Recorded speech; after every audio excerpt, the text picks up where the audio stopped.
Hello, everyone. Welcome to All In on Real Estate. I'm your host, Aaron Goins. I started this meetup because when I was in the military, no one in my circles talked about real estate. A lot of times we talk about debt and other finance, but nothing about real estate. And I want to start a meetup where people could talk about real estate so others can learn and start building generational wealth for them and their families. I'm very, very excited for our guest speaker, Mr. Cabrin Mills. How you doing, sir?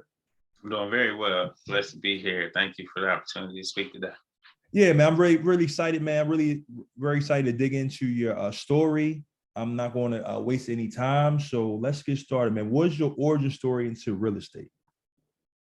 My origin story, it's interesting. I have a background in music, and music. I've been a writer, a publisher, producer, and I did that probably from in high school, 16. I think around 15, 16 years old is when we got started, and from there, that was my first business endeavor, amongst some other things. I was going through a lot of young inner city youth things at the time, but music really I took to, and we were recording, producing CDs. We would go out, and if you want to think of marketing, we would guerrilla marketing, where we would post up flyers, posters, and everything around the town, and hop out anywhere we saw a group of people, and hand-to-hand sell CDs. And we did that for years. And until around 18, until I got to around 18, 19, this is around 08, 09, we had kind of transitioned to more behind the scenes engineering. I went to school for audio engineering. So I got more technical with mixing and mastering music. So we had started a recording studio that we had ran for a couple of years. Up until around I was around 22 or 23.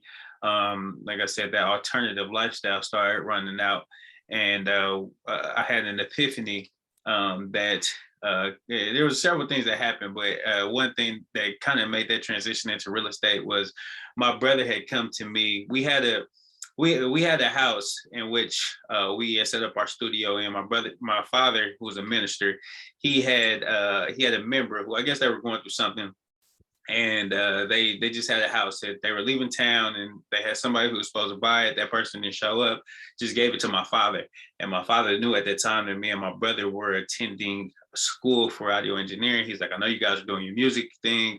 He's like, if you set up, he's like, if you help me fix this property up, you guys can set your studio up here, and you can start getting some clientele and practicing your craft at the same time while you go to school.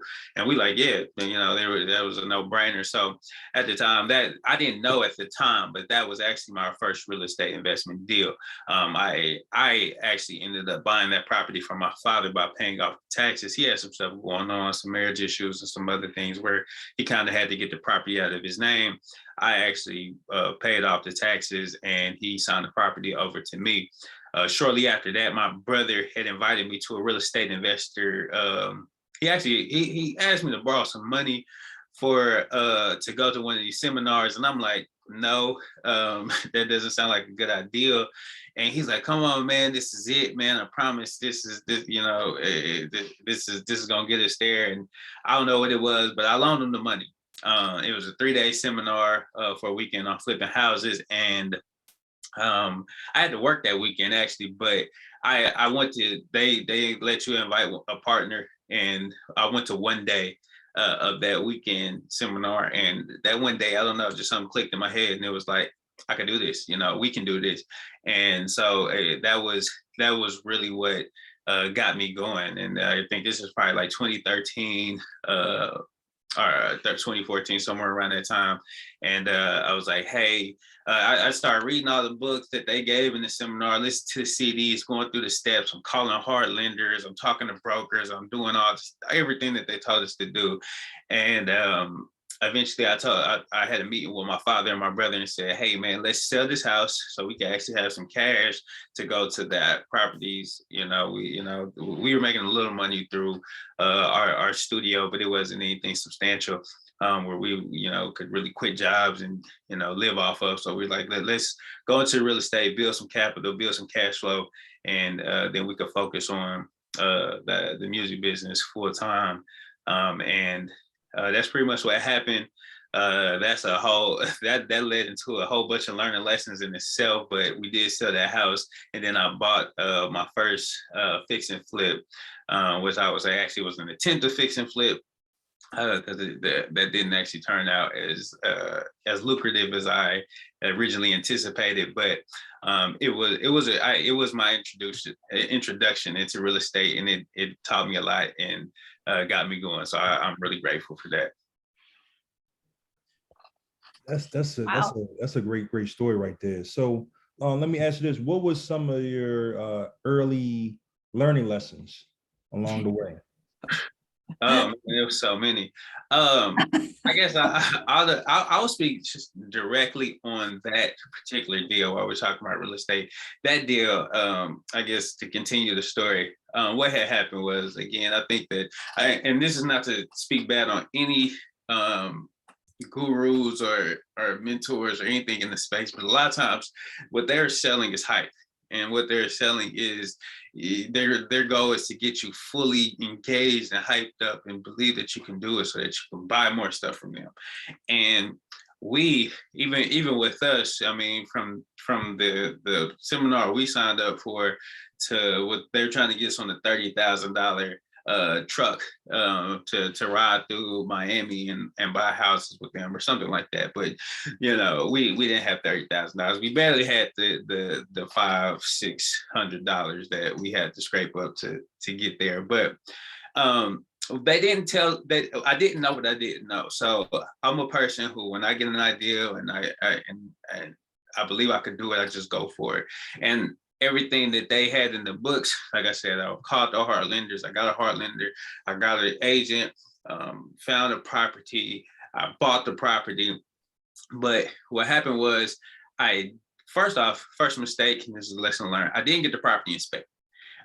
So I was so excited to be there. I'm like, oh, this is a great deal. I think it was a foreclosure or something like that from the bank.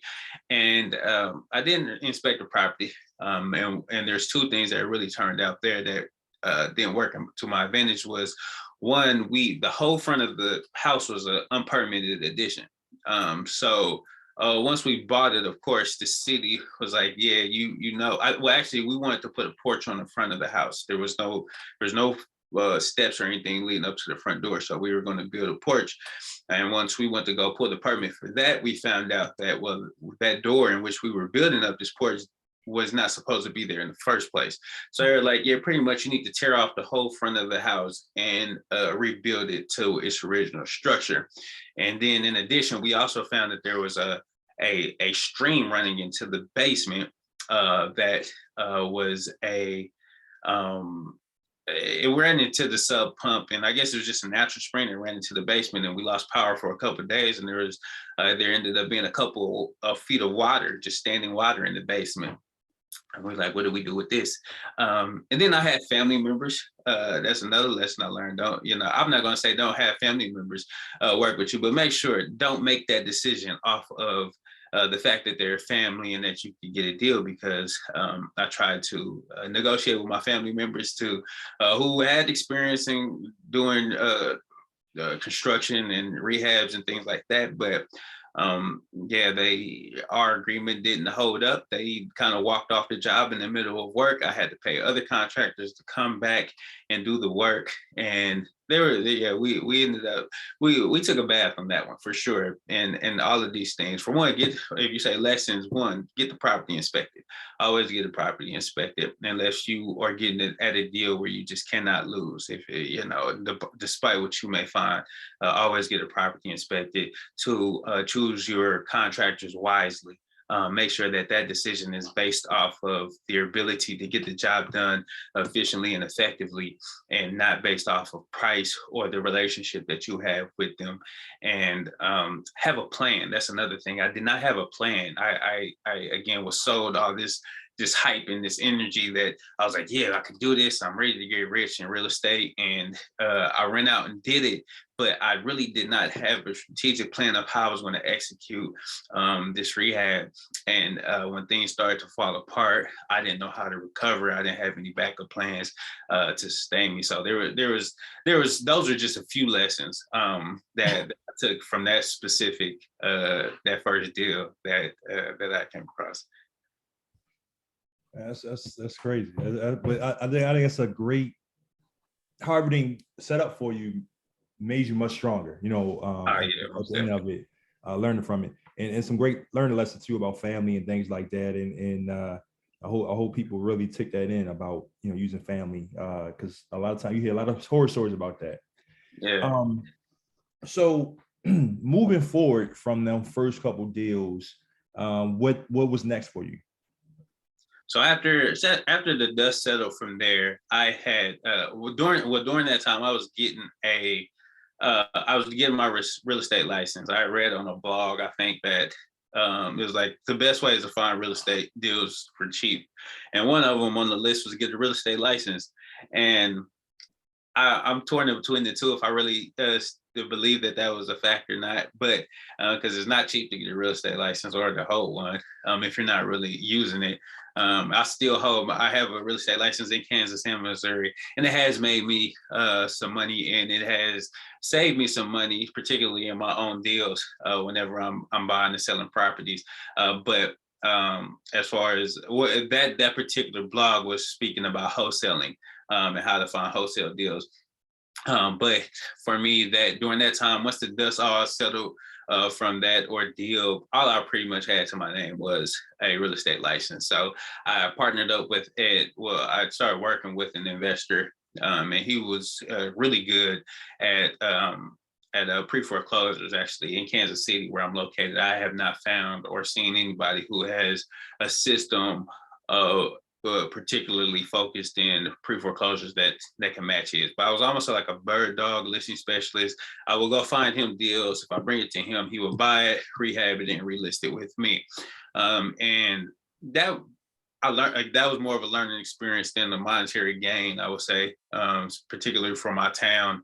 He had assigned me to a part of town that wasn't the most profitable, and I don't take that as I don't blame that on anybody. I just say that I didn't at that, from what I knew and what I went out and did, the properties that I would come across, they weren't the ones that made me a huge amount of profit. But I learned from his system. I learned a lot from his system and how to follow up, even going door dropping and marketing. There was a lot of things that I learned from him. From there, I got introduced to another investor. I ended up being his acquisition manager, where he was a wholesaler. He actually introduced me to wholesaling, which it's funny because all of these things that I've been doing, none of them was really producing any money for years in the real estate business.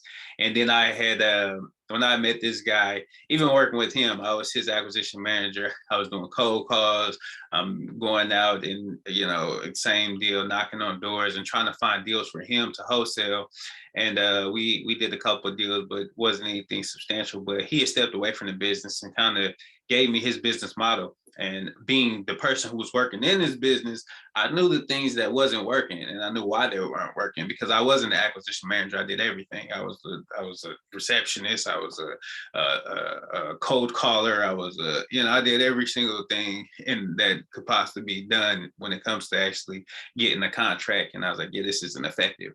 So when he stepped away from the business, I adopted his business model, and then I started doing wholesaling myself.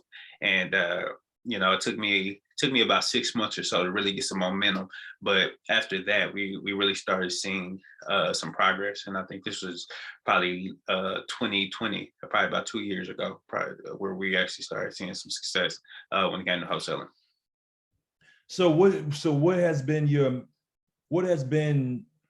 something for you as a being a wholesaler, a tough spot about being a wholesaler and some of the so what's the negative and what's the positive about being a wholesaler?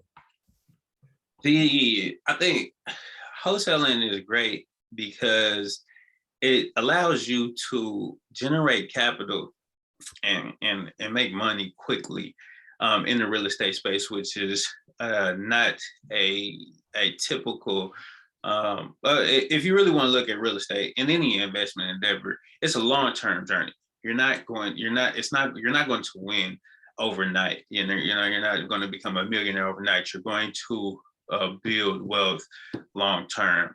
But wholesaling will and let me take a step back. One thing I will say with wholesaling, it actually gives you all of the skills that are necessary to succeed outside of project management. I will say that, but it to position you to be able to be successful in other areas, whether you want to be a buy and hold investor, whether you want to be a fix and flip investor, or any other endeavor. If you know how to find investment opportunities, none of that other stuff honestly really matters. If you want to make money in real estate, you can learn those other things, but it all starts with the deal. And when you learn how to find a deal, then you are in the best position that you could possibly be, because people will call you, because that's ultimately what people are looking for. So I think that is one of the biggest benefits that you gain by learning how to wholesale. The downside is once you stop working, you stop eating. There's no retirement plan for a wholesaler. At the end of the day, you're going to keep on hustling, or you're going to have to find something else to do. And that unless you build your business to work for you. And that is very possible. But that takes some additional steps that I want to say most wholesalers, I don't think that they're thinking that when they get involved in the business, but it is a business. And until you establish those systems and processes in which they start working for you, you are going to be working. It's really a high paid job. It's not truly investing. I don't see wholesaling as an investor. I think that is a person who has a really high paid position in a company. So what has been your biggest deal so far for wholesaling? The biggest profit, I think I made about 40,000 on one, and I think that's still low, honestly. From the contacts and some of my colleagues that I've talked to who's done 6-figure deals, and I know that I'm ready to actually step that up. I think a lot, and it's funny because even that deal that I made like $40,000 for, I made because I bought the property for I think I sold it for 50,000. It wasn't like I just bought it for such a low price. But had I been in a bigger market, or a market in which we're talking about, I'm buying a house for 200,000 and selling it for 300,000. That changes the whole dynamic. And I think I was just thinking small. I had got introduced to the business in a way where it was kind of, what deals were available to me opposed to what deals do I actually want. And I would encourage anybody who is looking to do any business venture, choose the deals, choose your prospects beforehand, and don't make that decision of what deals are available to me or what is right here accessible to me, because you will settle for a lot less than you are capable of doing, because that same deal that was a $40,000 profit probably could have been a $400,000 profit if I changed my market and changed my perception of what was actually possible. But up to this point, 40,000 has been the biggest fee. And let me preface this too. That wasn't a traditional wholesale in which we assign the contract. They have double closes and they have assignments. We didn't assign that contract. We bought it and then sold it probably 30 days later. We didn't do anything to the property. We just bought it. We put it on the market and sold it for what the market value of the property was. But it wasn't a traditional. We got it under contract and then sold that contract to a cash buyer investor, which is the typical wholesale model that you would see. So you just wholesale in your immediate market? primarily, I have not successfully executed a wholesale deal in other markets. Although I've done marketing in other markets, and I've had resources to do so, but for whatever reason, I have not connected all the dots to really be able to put the pieces together to do more of a virtual wholesale model. And that's something that I'm looking to do more of, especially as I've become more comfortable in the process. Again, I think it goes back to the process of how can I eliminate myself from that? Because you got to, again, going back to if you're not involved in that process, you're not making money. Once you actually come up with the systems to be able to, no matter whether I'm in Kansas City or I'm in Atlanta or I'm wherever I'm at in the world, to still be able to replicate that model. And again, that's something that I have not executed to my fullest capability up to this point, but I'm sure that we will start growing in that area for sure. Okay, so let's go with something that you really are really passionate about, marketing. How is marketing such a big thing with not only wholesaling but in real estate altogether? And even I'll take a step backwards, even from the question of just business altogether. And this is something, I guess, to continue that story. We were doing really, really well. And well, I say really well in the context that we were getting constant appointments and everything. And this was based off of a cold call campaign, cold call. And we did a little direct mail in the beginning, but we did cold call and cold text to potential sellers.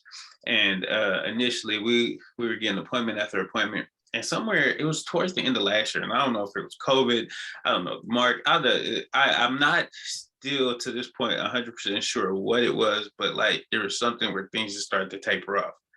And I was just like, and I'm trying to switch this. I changed this piece of it. We changed our message and the text message. We tried to change how we were talking to him on the phone. We changed several pieces. And there were so many things that, we adjusted. And for whatever sake, we just could not find, how to get our response rate back to where it was. And that really set me on a journey. I got to figure this out. Like, what am I doing wrong? And I won't say that anything's wrong with cold calling. I won't say, because it's been effective. It's been going on for a long time. But I will say that if you are marketing any product or service and people are not coming to you, then you are probably marketing wrong, more than likely. Because at the end of the day, no matter what you're selling or what you're doing, there are thousands, maybe even millions of people who are looking for your product, your service, or your offering right now. They're looking for it actively. They're on Google, they're asking their friends, they're asking their family, they're reading books, they're trying to figure out how to solve a problem that they have right now that your service or your offering will solve. And you need to find out how to get your product, your service, your offering in front of those people. And if you do that, that would eliminate so much of your time, effort, and energy. And when you actually do so, it will change the whole trajectory of your business. For one, you stop talking and targeting people that aren't even interested in your business at all. And then you also are able to maximize your profits and the time that you're spending talking to your potential customers, because you have more motivated prospects opposed to people who may be on the line, or they may not be interested at all, and you're just trying to convert them. But opposed to, the conversation changes drastically when somebody calls you. So that's what brought me to, and I think it put in perspective as a wholesaler that, again, when I got introduced to wholesale and all this stuff, I'm just going through the process and what I have been learned. Even if you go to YouTube, if you go to and learn all this stuff, a lot of times they tell you to do this and tell you, oh yeah, get PropStream, set up an account with PropStream, or go to this website, get this list, go and get these names, skip trace, and call this name, or even a lot of times, even with direct mail is probably your best option. They'll tell you to send this postcard and say this with this script, which honestly probably isn't super effective. Well, not to the effect that it really could be. It's probably worked for that particular investor, but in reality, you could have had a greater message. But all of these things have just put it came full circle. It's like, man, this makes sense. The reason my business started to decline is because I didn't have a consistent stream of potential sellers who were contacting me. Although there's constantly people going through divorce, there's constantly people dying. There and properties getting passed down to the child that lives 1,000 miles away who doesn't want anything to do with it. There's constantly, people who are sick and they need to get rid of this property because it's too big and it's a all this stuff is happening every single day. But for me, my business is declining, even though these are the prospects that I need. Like, how can I put my message and the service that I offer in front of those people who need me right now? They need a quick sale to this property to eliminate the pain that they're going through. And I had to come to that understanding to actually be able to really just start building a business that I know can grow and sustain, again, even without me being present and making phone calls and being right there constantly, because it's more of a magnetic marketing system. So for you, for marketing, is it both online and also in the area? Do you put up like signs up in the area, things like that, or is it just? Are you talking about, for you, most part, is it online marketing?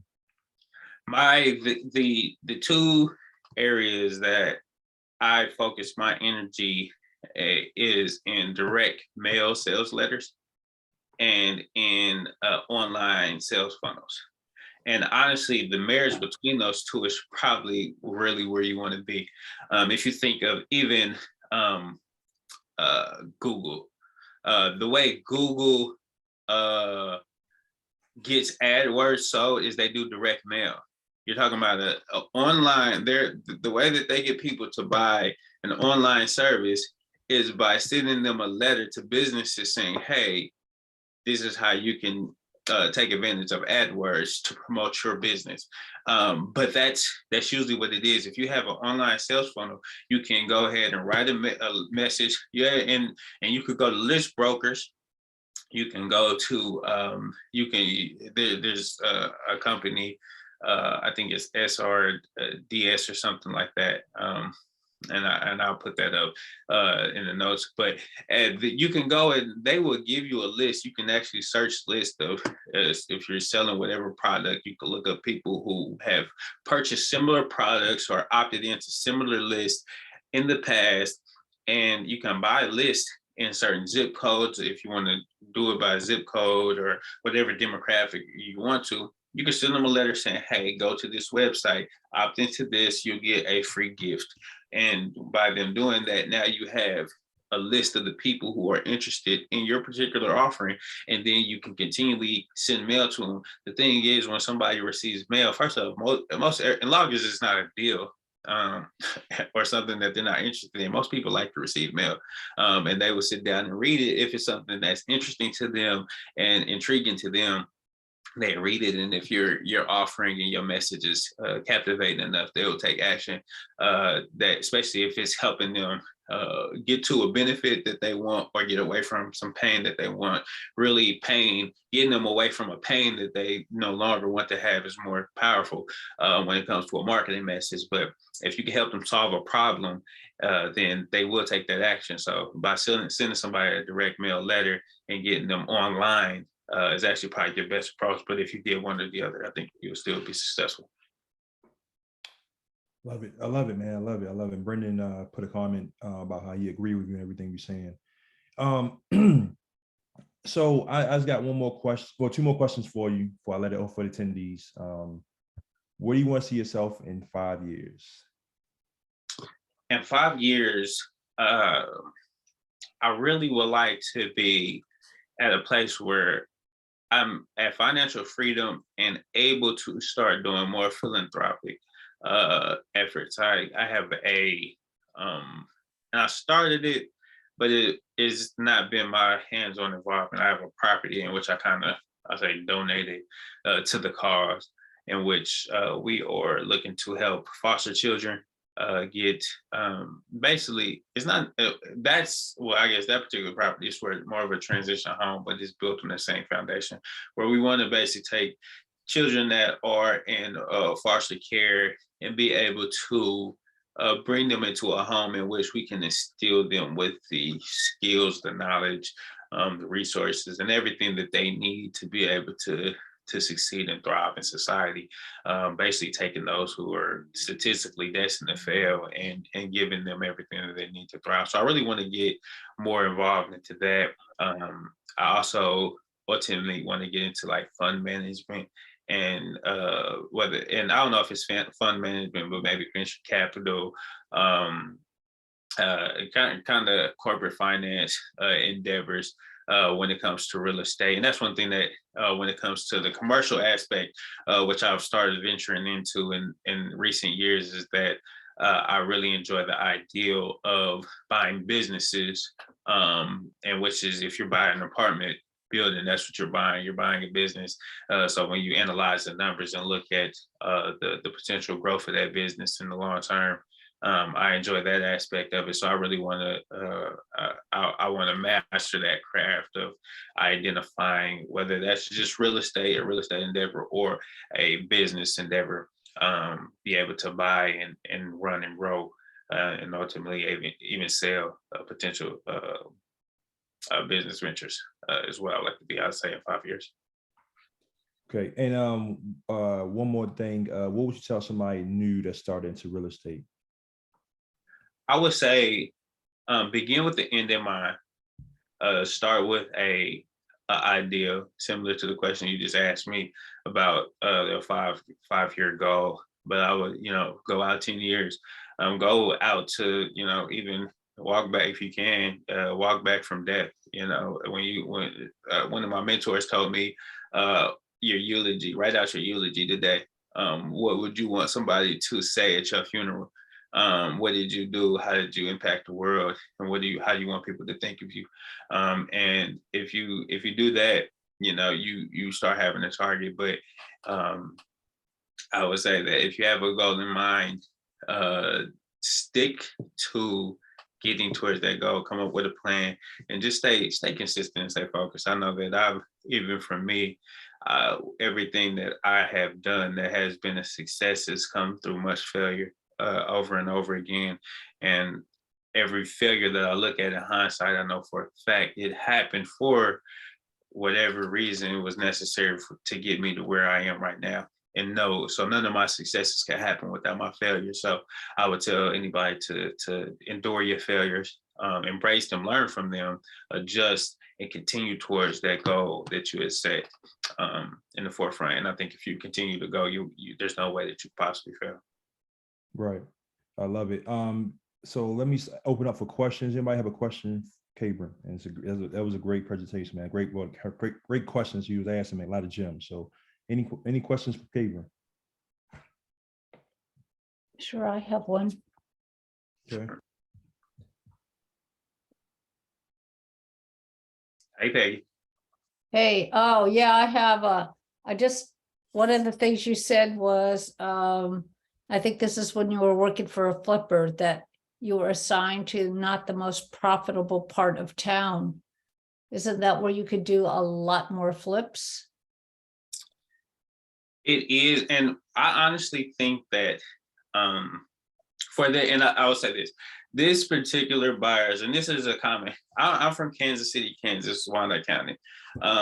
And Wyandotte County is probably the worst county in all of the state of Kansas. I may be wrong, but it's one of the worst. But there are some really great areas in Wyandotte County.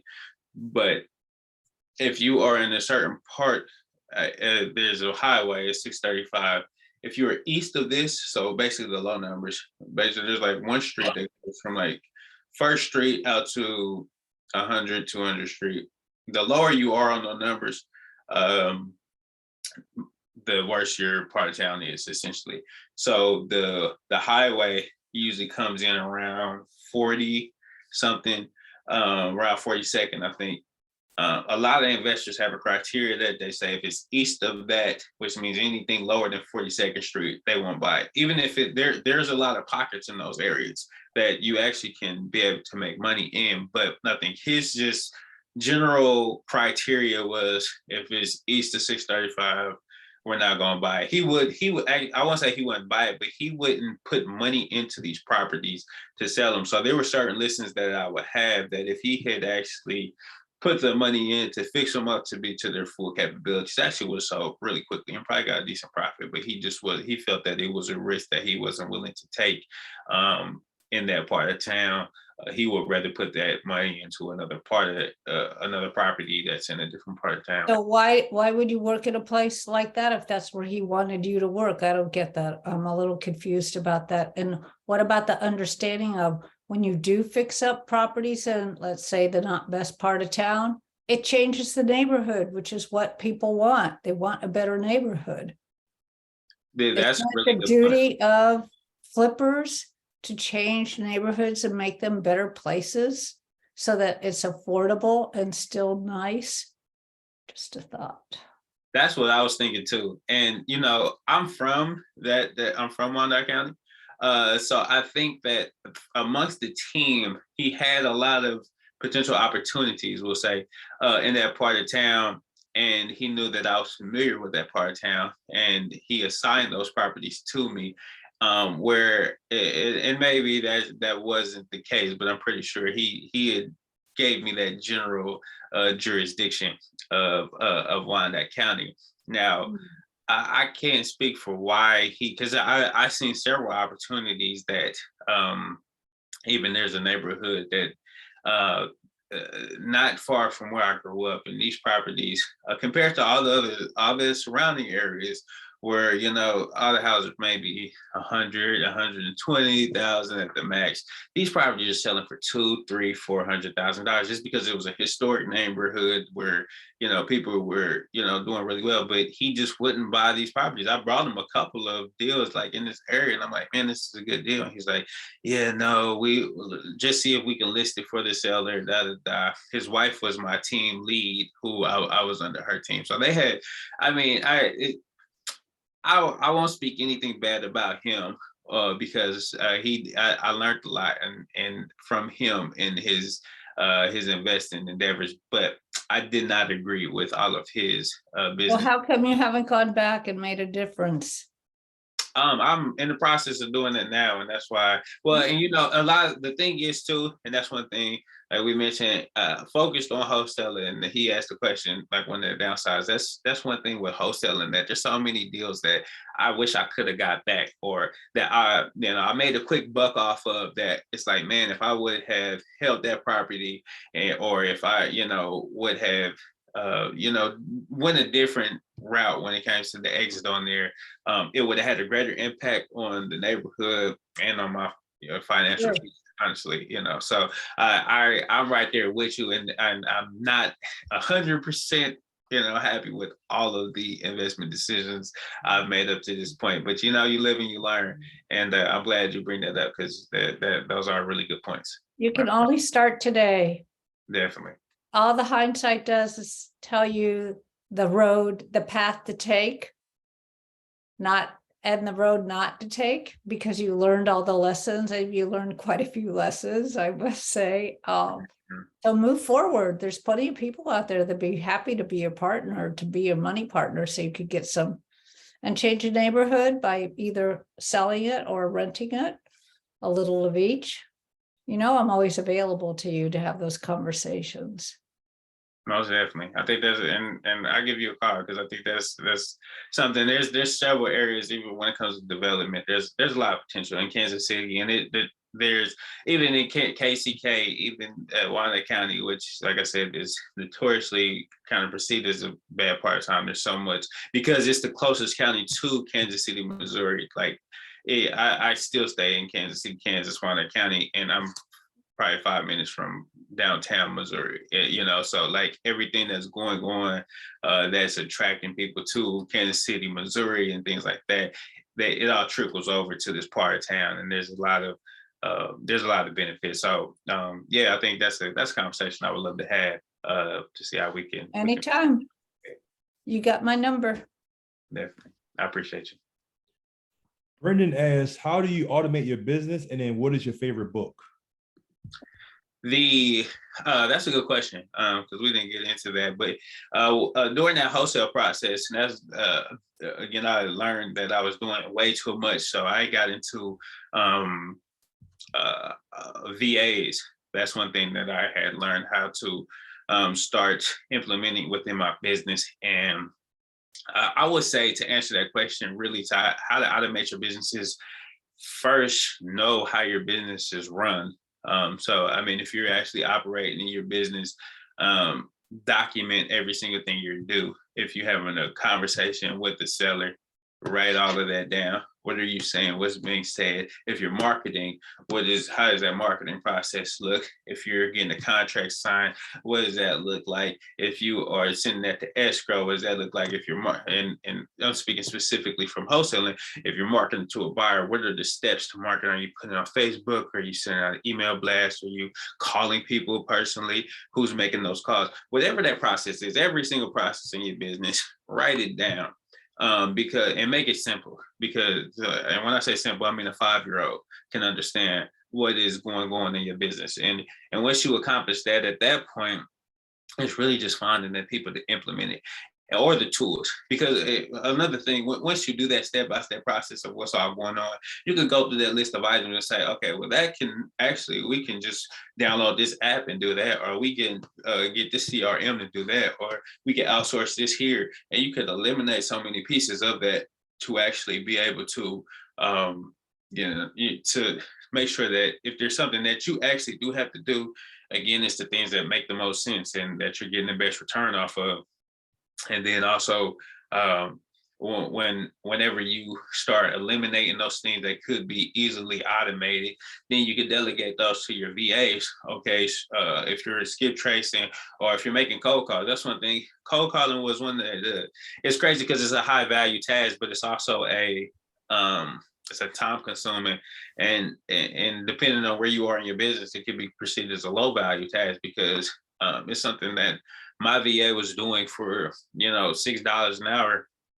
And actually initially started at $5. She was working with me for years. I eventually bumped her up because she was doing more than just cold calls. She was almost running my whole business for me. But you can hire a VA for $5 an hour to be able to, and if you train her properly, you have the script, you give her feedback on how to call and talk to these individuals, you're able to continually grow her ability to get contracts and things like that. It's one of those things where it's not something that you have to do. So if you're trading, you always got to think of how much your time is worth. If you're worth $100 an hour, or you're worth $1,000 an hour.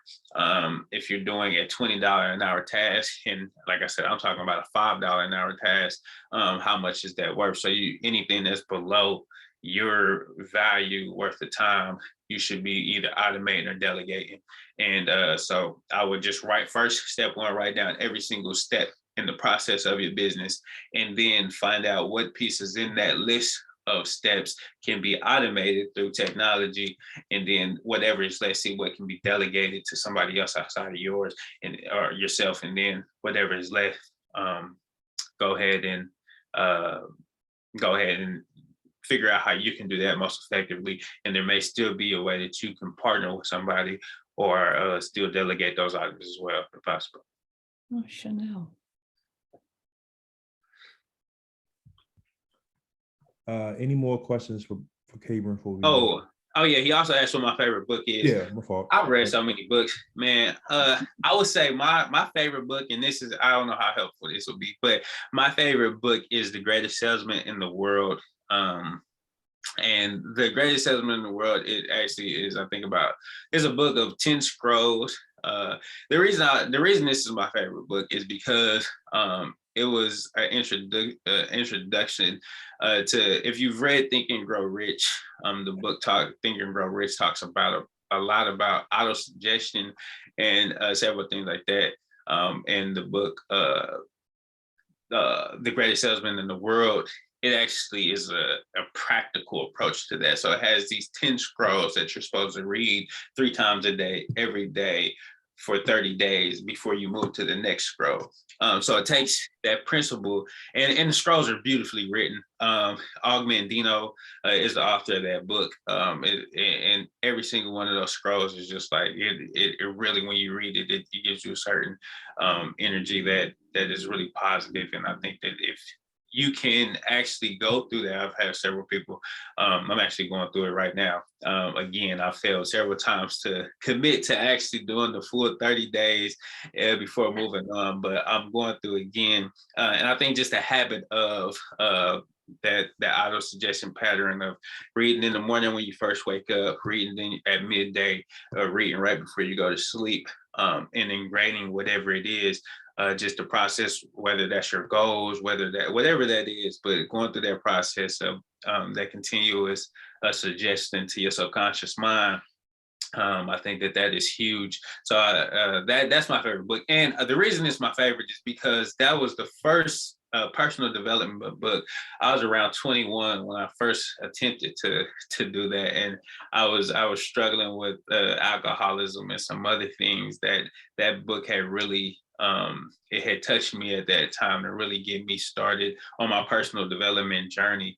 And like I said, I've read so many other ones. I mean, there's tons of great books. I mean, we're talking about business and sales. You got the I would say one of my negotiation, Never Split the Difference is an amazing book. The greatest sales are not what I'm saying. The Millionaire Investor, that's one of the first books as far as investing. It probably should have a revisited copy because it's a little, I think, outdated in some of the principles, but the core foundation of it, I think, when it comes to investing is extremely solid. Think and Grow Rich, of course, is a classic. Like I said, How to Win Friends and Influence People, classic. It's so many great books, but I would say my personal favorite would be The Greatest Salesman in the World. I have one more question. Yes, ma'am. Back to when you were taking from those gurus and paid them a lot of money, did they not give you a checklist of when you found a property, the checks to go through, the due diligence checks, for instance? Writing a purchase agreement, hiring an inspector like that, and then what to look for on each property? You shook your head. No, they didn't give that to you, all the money they paid, and they couldn't put a spreadsheet together for you? They should have, and they gave a really good broad, like the broad steps, the intricate steps of, like you said, managing contractors. And I learned that later from other books and other texts and things like that, of how to manage a contractor and how to go through the process of hiring a contractor and the inspectors, even finding a good inspector, things to look for and red flags and all of those things. They didn't give. It was really broad, and I don't regret it at all, again, because it got me started. But it was definitely, I would say that in a hindsight, that we were short. And it's funny that you say that too, because I had through networking and things, probably a year or so later, while I was just out in the field looking for properties. I think it was a property I found on Craigslist or some site. I wanted to go look at it, and I was talking to the owner who was selling the property, and I was telling her kind of how I got started, and she had asked, she was like, "Oh yeah, what?" What seminar, who was the, guru that, and I told her the guy's name, and she laughed and she's like, yeah, that guy hasn't flipped the house in, probably 10 years. And I don't even think he's flipped that many in the first place. So, I mean, it was one of those things where it's kind of like, he was selling the dream, and he got me, but I don't regret it, because it's what I needed to get me involved. Yeah, I was just asking if he gave that. I mean, I have 23 in the spreadsheet. I have like 23, how they go across. And I started when I was a transaction coordinator, because I worked for a lot of different people and had a lot of different jobs. So, and every time something happened, you'd just add one more thing to that list. Exactly. And he didn't have anything like that. That's too bad. Broad information that, just to get you to the next step, I think is really what his That's goal my was. book. Yeah. Hmm. When I get to it, that's my next book, putting those 23 pages together so you could use them on an app. Oh, I should find an app person. I don't have time to do that right now, but It sounds really valuable though. great presentation, Cabrin. Thanks for inviting him, Aaron. Well, thanks, Peggy, for connecting us, and thank you everyone for attending. Thank you, Cabrin, for all the information you provided, man, all the gems. Brendan said that he's going to read The Greatest Salesman. It must be a must read for him. So, I love that. Brendan's a young guy. He's 19 years old. So, it's a great start for him. But he's really energetic about real estate. So, but yeah, I just want to say thank you once again. Let's connect as well, Cabrin. I'm going to send you my number as well so we can talk and talk about marketing and things like that. So yeah, definitely. And next week's guest speaker will be Mishi. She's a friend and a capital raiser. I just want to say also that if anybody is available on Tuesdays at 5 p.m., the Next Egg Builder Show, check that out. So, and they're talking about the tax panel on November 8th. They're going to talk about tax panels, spending trust, November 1st. Right? Spendthrift. It's called a spendthrift trust. Okay. It's how to avoid 1031 and a lot of other things, and the death tax, which really irritates me to no end. Right? You work all your life to build something and die, and you get taxed for being a really great builder of wealth. Right. You tax when you're born, get taxed when you die. They're gonna get you. They're gonna get Yeah, you. well, this will avoid that. So I'm very interested to learn about it. Yeah, And we're having a tax panel. We thought that would be fun. They created it on our last, you were there, Cabrin, and then you got off, I guess. At the end of the show, these people said, let's do a tax panel. They put this whole thing together. I'm like, okay. So it's great. So it'd be great if you all came, you had a question. It's not CPAs, it's cost sake people, like that kind of saving money on your taxes and saving money for your getting refunds on your business taxes, like that. So it'll be very interesting. Thank you for bringing that up, Aaron. No problem. No problem. But look, guys, I'm going to end the meetup. Like I said, thank you again, Cabrin, for everything you do. And more success to you out there in Kansas City. I know that's a active market. Do you? Hey, just real quick. Do you host out to Lawrence as well? Yeah. Lawrence is because that's about, I say about 40 minutes from me, and Lawrence is a really, really hot market in the sense of it's a college town. Lawrence just, KU's there. If KU wasn't there, it probably wouldn't be worth speaking about. But that's a market, and KU is a school that is going to continually always bring good tenants in any property that you own out there. So I think that that's always going to be a market worth looking into for sure. So yeah. Okay. All right, guys. Well, we will see you next week. Take care, and God bless you. Hold on, okay, I'm gonna send you something real quick. So I'm going to end the meetup. So God bless you guys.